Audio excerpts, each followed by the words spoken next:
Mas a nossa concordância começa a desaparecer quando as pessoas pensam que houve uma manifestação e pronto, não há o que refletir sobre ela. Eu sou daqueles que acham que é preciso refletir. O Bolsonaro é um político que está sob a carga do governo, da Polícia Federal, da Justiça e da grande imprensa. No entanto, ele conseguiu mobilizar milhares de pessoas. Não creio que nenhum político brasileiro, nesse momento, exceto possivelmente o próprio presidente da República, tenha condições de mobilizar tanta gente. E isso é um dado importante.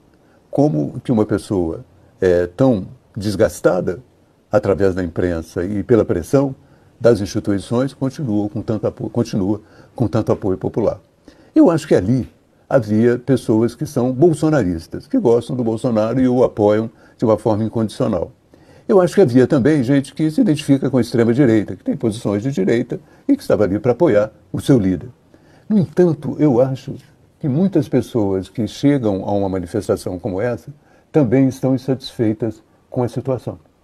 Eu acho que elas estão insatisfeitas com o governo, estão insatisfeitas com o Supremo Tribunal Federal e estão insatisfeitas com a grande imprensa. Isso é algo que merece uma reflexão.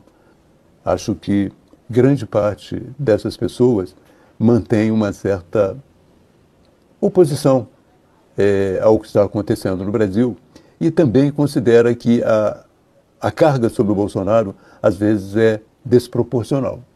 Você vê, por exemplo, que houve no dia da manifestação um episódio perfeitamente evitado. Prenderam um blogueiro português, Sérgio Tavares. O blogueiro é de direita, mas e daí? Né? Prenderam o blogueiro e acabaram elevando o episódio a uma dimensão internacional.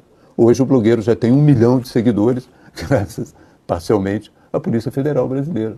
Também queriam que o Bolsonaro fosse depor um inquérito sobre uma baleia no interior de São Paulo que ele teria incomodado. Com seu jet ski, ele teria incomodado a baleia.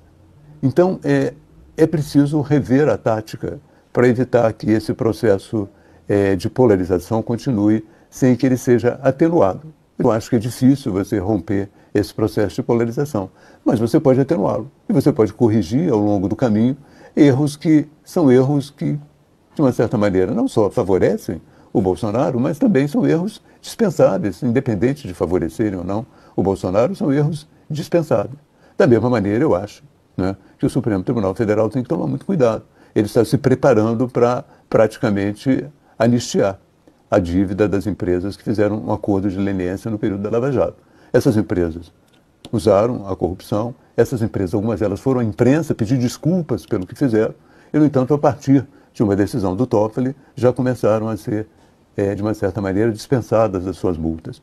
E o mais interessante é que esse questionamento do pagamento das multas das empresas foi feito pela esquerda, pela extrema esquerda, extrema esquerda não, mas pela esquerda mais radical, o PSOL, o PDT. Eles entraram na justiça querendo que essas empresas não pagassem a sua multa.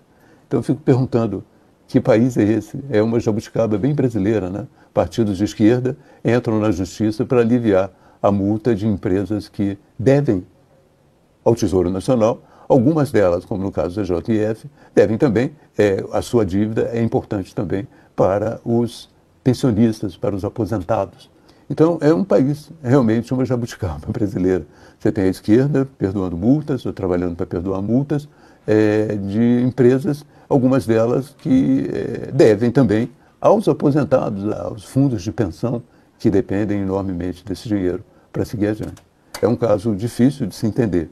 Essas coisas todas fazem com que, não só que exista polarização, eu acho que ela já tem uma base, como eu disse, muito grande na internet, mas elas fazem com que o Bolsonaro consiga, de uma certa maneira, como é um líder que ainda está vivo e que ainda incorpora, de uma certa maneira, uma resistência ao governo que está aí, o Bolsonaro atraia um número de seguidores muito maior do que atrairia, porque ele continua sendo, de uma certa forma, aquilo que ele representou em 2018, uma espécie de catalisador da insatisfação popular com essas instituições, com o governo, com a Polícia Federal, com o Supremo Tribunal Federal.